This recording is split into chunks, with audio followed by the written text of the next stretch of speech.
ప్రమాద స్థలం నుంచి పొన్నం ప్రభాకర్ క్షతగాతులను పరామర్శిస్తూ వాళ్లలో మనోధైర్యాన్ని నింపుతూ ఎస్గిరిషా ప్రకటించారు. ఆ సమయంలో పొన్నం ప్రభాకర్ ఏం మాట్లాడారో ఒకసారి మనం చూద్దాం. ఎవరైనా రాజకీయాలు మాట్లాడితే వాళ్ళ విద్యతగా వదిలేస్తాం. ఇది రాజకీయాలకు వేదిక కాదు. ప్రభుత్వం తరఫున we're responding in proper way. చాలా ప్రమాదకరంగా ఉంది. నేను అందుకే ఇప్పుడు ఇవన్నీ ఇన్సిడెంట్స్ మనం ముందు లోపలికి పోవడానికి సంబంధించినటువంటి ఆ స్థలం కానీ లేదా ఇతరాత్ర అనేక అంశాలు ఉన్నాయి.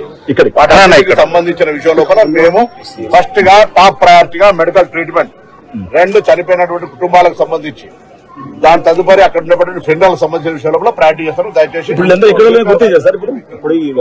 చూస్తా ఉన్నారు, అందరు జరుగుతుంది ఆ కార్యక్రమం. మీరు కొంత మనం అంత ఫెసిలిటేట్ చేస్తే ఆ కార్యక్రమం అందుకే చెప్పి ఇప్పుడు ఇవన్నీ మాట్లాడతామని చెప్తాను. మనం రోడ్డు గురించి మాట్లాడతాం. రోడ్డు ఎప్పుడు ఎందుకు లేట్ అవుతుంది, ఏం జరుగుతున్నాయని వివరాలన్నీ తెలుసు కదా. ఎవరు రాజకీయం చేసేటువంటి అవసరం లేదు. వెంటనే స్పందించి క్షతగాత్రులందరికీ మెరుగైన వైద్య సేవలు ఇప్పుడున్నటువంటి మహేందర్ రెడ్డి గారి హాస్పిటల్లో కాకుండా ఇంకా ఎక్కడికంటే అక్కడికి సూపర్ స్పెషాలిటీ హాస్పిటల్ కూడా పంపి ట్రీట్మెంట్ చేయడానికి ప్రభుత్వం నిర్ణయం చేసింది. అదేవిధంగా చనిపోయినటువంటి వాళ్లకు అందరికీ ఇక్కడనే పోస్ట్ మార్టం చేసి వాళ్ళ యొక్క బాధితులు వాళ్ళ కుటుంబ సభ్యులకు అందజేయడానికి నిర్ణయం తీసుకుంది.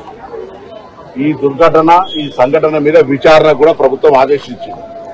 దాంతో పాటుగా మృతుల కుటుంబాలకు సంబంధించి ప్రభుత్వం తరఫున 5,000, ఆర్టీసీకి సంబంధించి 2,000, మొత్తం 7 లక్షల రూపాయలు ఇమ్మీడియట్ గా తక్షణంగా గౌరవ ముఖ్యమంత్రి గారు ప్రకటించినారు. చికిత్స కొరకు గాయపడినటువంటి వాళ్ళందరికీ కూడా 2 లక్షల రూపాయల ఆర్థిక సహకారం అందజేయడం జరుగుతుంది.